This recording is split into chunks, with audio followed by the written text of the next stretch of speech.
నమస్తే అండి అందరికీ. వెల్కమ్ టు నా పాట నా స్వరం. సో ఈరోజు నేను చూపించే ఈ ఫోటో వచ్చేసి మధ్యప్రదేశ్లో ఉజ్జయిని ప్లేస్కి కొంచెం 2 to 3 కిలోమీటర్స్ దూరంలో ఉంటుందండి. దీన్ని 11 హనుమాన్ మందిర్ అంటారండి. మీలో ఎంతమంది చూసారో కామెంట్లో చెప్పండి చూసామని చెప్పి. నేనైతే చూడలేదు. సో కాకపోతే మా ఫ్రెండ్ అక్కడికి వెళ్ళింది, నాకైతే ఈ ఫోటో రూపంలో పంపించిందండి. నేను చూసాను, తెలియని వాళ్ళు ఎవరైనా చూస్తారేమో అన్నట్టుగా ఈ వీడియో అయితే చేస్తున్నానండి.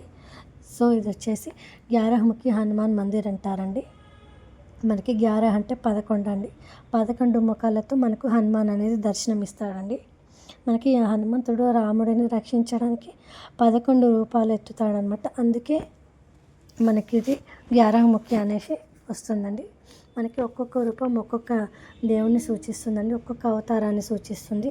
మొదటి వచ్చేసి హనుమాన్ అండి, రెండవది వచ్చి నరసింహ అవతారము, మూడవది వచ్చేసి గరుడ అవతారం, నాలుగవది వచ్చేసి వరాహ అవతారము, ఐదవది వచ్చేసి హయగ్రీవ అవతారం, ఆరవది వచ్చేసి వానర అవతారం, ఏడవది వచ్చేసి భైరవ అవతారం, ఎనిమిదవది వచ్చేసి నారద అవతారం, తొమ్మిదవది వచ్చేసి సుగ్రీవ అవతారం, 10వది వచ్చేసి జాంబవంత అవతారం, 11 వచ్చి గణపతి ఉజ్జయిని అవతారం అండి. ఇది మనకి మధ్యప్రదేశ్లోని మహాకాళేశ్వరం దగ్గర ఉంటుందండి.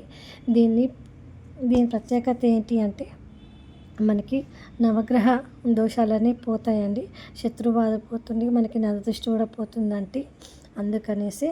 సో వీడియో మొత్తం చూసారు కదా, ఇదండి కంప్లీట్. అయితే మీరు ఎవరైనా వెళ్తే అక్కడికి కంప్లీట్గా ఖచ్చితంగా మధ్యప్రదేశ్ సైడ్ వెళ్తే మాత్రం ఈ హనుమంతుడి దర్శనాన్ని అయితే చేసుకోండి. మీకు ఆ స్వామివారికి దర్శనం చేసుకుంటారని.